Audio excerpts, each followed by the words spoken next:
سلام، دکتر سنایی هستم.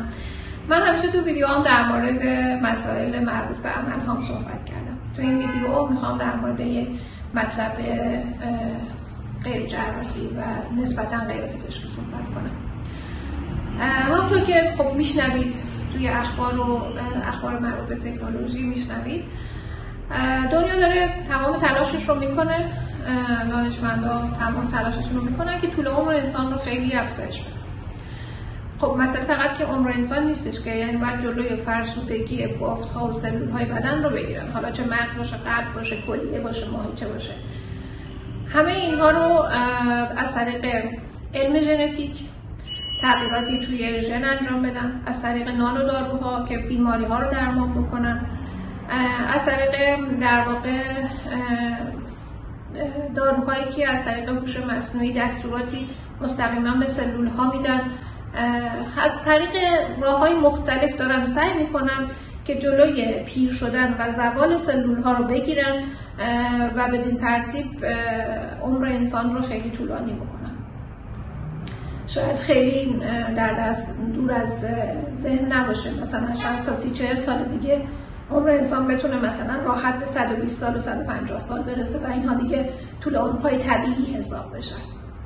حالا اینها رو گفتم به عنوان مقدمه، مطلبی که شاید ما حالا دسترسی به این علوم نداریم، اینجور دانشمندان و اینجور تحقیقات خب تو کشورمون انجام نمیشه، ولی کاری که ما خودمون میتونیم انجام بدیم کار روی در واقع جوانسازی پوست و جوانسازی صورت هستش.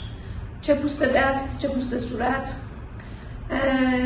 روش‌های جوانسازی که از طریق راه‌های پزشکی الان امکان پذیر هستش کار بسیار با ارزشی هستش و من مطمئن هستم، حالا ما دسترسی فعلا که به علوم خاص نداریم، علوم مثلا خیلی پیشرفته و تکنولوژی‌های خیلی پیشرفته دسترسی نداریم، ولی کاری که الان ما میتونیم انجام بدیم و در واقع داریم انجام میدیم جوانسازی کامل صورت، جوانسازی کامل پوست، جوری که مثلا یک نفر راحت میتونه 20 سال کاهش سن رو توی صورتش احساس بکنه.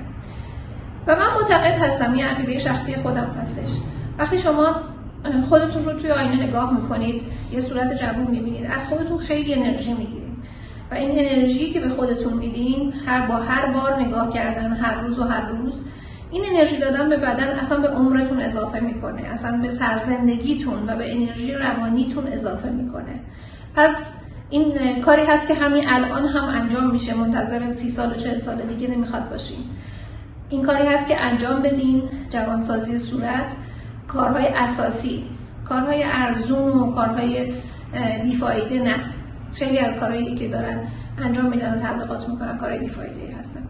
کارهای اساسی، جوری که میگم راحت 20 سال انگار جوان‌تر میشه، صورتتون خیلی بهتر میشه، خیلی جذابتر میشه و این خیلی به روانتون، به انرژی روانیتون کمک میکنه و به سلامتیتون. وقتی شما انرژی روانی خیلی خوبی دارین، سیستم ایمنیتون خیلی قوی تر میشه و یه سیستم ایمنی قوی پیشگیری میکنه از خیلی از بیماری ها و قطعاً طول عمر اضافه تری هم خواهید داشت.